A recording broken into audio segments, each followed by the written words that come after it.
ಪ್ರಧಾನಿ ನರೇಂದ್ರ ಮೋದಿ ಅವರು ಮೋದಿ ಸರ್ಕಾರ 2.0 ಸರ್ಕಾರದ ಕೊನೆಯ ಸಂಪುಟ ಸಭೆಯನ್ನ ಇವತ್ತು ದೆಹಲಿಯಲ್ಲಿ ನಡೆಸಿದರು. ಆ ಸಂಪುಟ ಸಭೆಯಲ್ಲಿ ಮೋದಿ ವಿದಾಯದ ಭಾಷಣವನ್ನ ಮಾಡಿದ್ದಾರೆ.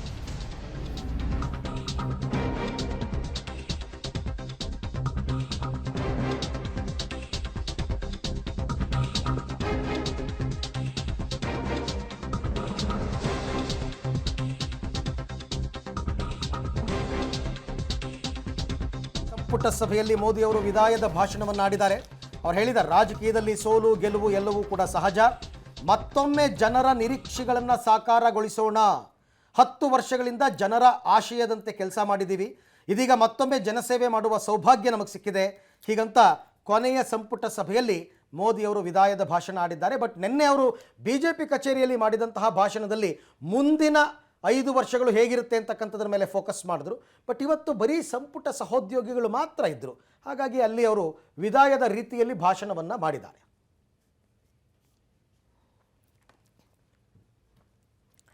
ಮೂರನೇ ಬಾರಿಗೆ ಮೋದಿ ಅವರು ಪಟ್ಟಾಭಿಷೇಕವನ್ನ ಆಗಲಿದೆ. ಸೊ ಇದಕ್ಕಾಗಿ 8ನೇ ತಾರೀಕು ನಿಗದಿ ಆಗಬಹುದು ಅನ್ನೋ ಸಾಧ್ಯತೆಗಳ ಬಗ್ಗೆ ಹೇಳಲಾಗ್ತಾ ಇದೆ. ಕೇಂದ್ರದಲ್ಲಿ 10 ವರ್ಷಗಳ ಆಳ್ವಿಕೆಯ ಬಳಿಕ ಏಕಾಂಗಿಯಾಗಿ ಅವರು ಅಧಿಕಾರವನ್ನು ನಡೆಸಿದ್ರು. ಬಹುಮತ ಇತ್ತು. ಈಗ ಸಮ್ಮಿಶ್ರ ಸರ್ಕಾರವನ್ನ ರಚಿಸಬೇಕಾದಂತಹ ಅನಿವಾರ್ಯ ಸ್ಥಿತಿ. 3ನೇ ಬಾರಿಗೆ ಭಾರತದ ಪ್ರಧಾನಿಯಾಗಿ ಮೋದಿ ಅವರು ಪದಗ್ರಹಣವನ್ನ ಸ್ವೀಕಾರ ಮಾಡ್ತಾರೆ. ಜೂನ್ 8ನೇ ತಾರೀಕಿನಂದು ಸಂಜೆ ಮೋದಿ ಪದಗ್ರಹಣ ಕಾರ್ಯಕ್ರಮಕ್ಕೆ ಎಲ್ಲಾ ರೀತಿಯ ತಯಾರಿಗಳನ್ನು ಕೂಡ ಈಗ ಮಾಡಿಕೊಳ್ಳುವಂತಹ ನಿಟ್ಟಿನಲ್ಲಿ ಪ್ರಯತ್ನಗಳಾಗ್ತಾ ಇದೆ. ರಾಷ್ಟ್ರಪತಿ ಭವನದಲ್ಲಿ ಕಾರ್ಯಕ್ರಮ ನಡೆಯುತ್ತೆ. ಅದಕ್ಕಿಂತ ಒಂದು ದಿನ ಮುಂಚಿತವಾಗಿ ಎಲ್ಲಾ ರೀತಿಯ ಸಿದ್ಧತೆಗಳನ್ನ ಮಾಡ್ಕೊಳ್ಬೇಕು. ಅದಕ್ಕಾಗಿ ತಯಾರಿಗಳನ್ನ ಈಗ ಮಾಡಿಕೊಳ್ಳುವಂತಹ ಕೆಲಸ ಆರಂಭಿಕವಾಗಿ ಸ್ಪಷ್ಟ ಬಹುಮತ ಬಿಜೆಪಿಗೆ ಬರದೇ ಇದ್ದಂತಹ ಸಂದರ್ಭದಲ್ಲಿ ಮೋದಿ ಅವರು ಮತ್ತೆ ಪ್ರಧಾನಿ ಆಗಲ್ವಾ, 3ನೇ ಬಾರಿಗೆ ಅವರನ್ನ ಪ್ರಧಾನಿಯಾಗಿ ನೋಡ್ಲಿಕ್ಕೆ ಸಾಧ್ಯ ಆಗಲ್ವಾ, ಈ ರೀತಿಯ ಚರ್ಚೆಗಳು ಕೂಡ ಆಯಿತು. ಅದೆಲ್ಲದಕ್ಕೂ ಕೂಡ ಈಗ ತೆರೆ ಬಿದ್ದ ಹಾಗೆ ಇದೆ. ಕಾರಣ JDU ತನ್ನ ನಿಲುವೇನು ಅನ್ನೋದನ್ನ ಈಗ ಬಹಿರಂಗಪಡಿಸಿದೆ. ಜನಸೇನಾ ಕೂಡ ತನ್ನ ನಿಲುವೇನು ಅನ್ನೋದನ್ನ ಬಹಿರಂಗಪಡಿಸಿದೆ.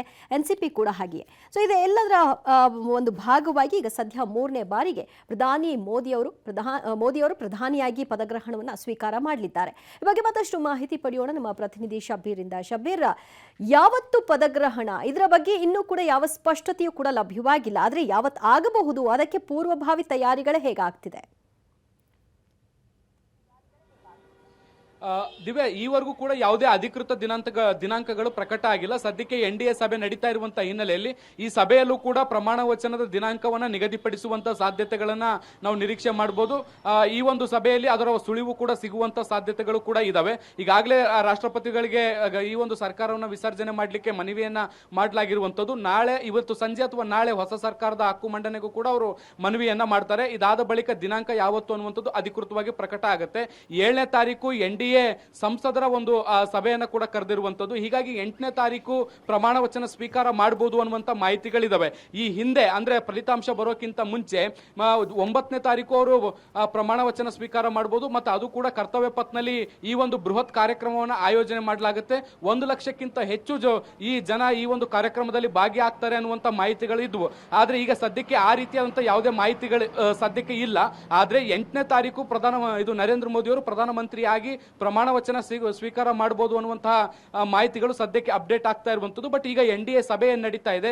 ಈ ಸಭೆ ಅಂತ್ಯ ಆದ ಬಳಿಕ ಒಂದು ನಿರ್ದಿಷ್ಟವಾದಂತಹ ದಿನಾಂಕ ಬಹುತೇಕ ಖಚಿತವಾಗಿ ಸಿಗುವಂತ ಸಾಧ್ಯತೆಗಳಿದ್ದಾವೆ.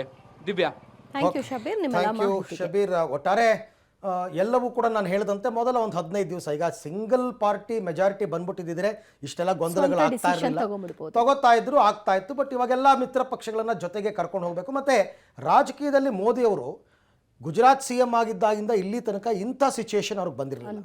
ಎಲ್ಲಾ ಕಡೆನೂ ಬಹುಮತದ ಸರ್ಕಾರವನ್ನೇ ಮಾಡ್ಕೊಂಡು ಬಂದಂಥವ್ರು. ಇದು ರಾಜಕೀಯದಲ್ಲಿ ಒಂದು ಅನುಭವ ಆಗಬೇಕಲ್ಲ, ಹೊಸ ಪ್ರಯತ್ನ ಆಗಬೇಕಲ್ಲ. ಅದು ಕೂಡ ರಾಜಕೀಯದಲ್ಲಿ ಒಂದು ಅನುಭವ ಆಗಬೇಕು. ಹೇಗಿರುತ್ತೆ ಸಮ್ಮಿಶ್ರ ಸರ್ಕಾರ, ಹೇಗೆ ನಡ್ಕೋಬೇಕು ಅಂತಕ್ಕಂಥದ್ದು ಕೂಡ ಕಲಿಬೇಕಾದಂತಹ ಪಾಠ. ಹಾಗಾಗಿ ಅದನ್ನು ಕೂಡ ಮೋದಿ ಅವರು ಚಾಲೆಂಜಿಂಗ್ ಆಗಿ ಸ್ವೀಕಾರ ಮಾಡಬಹುದು.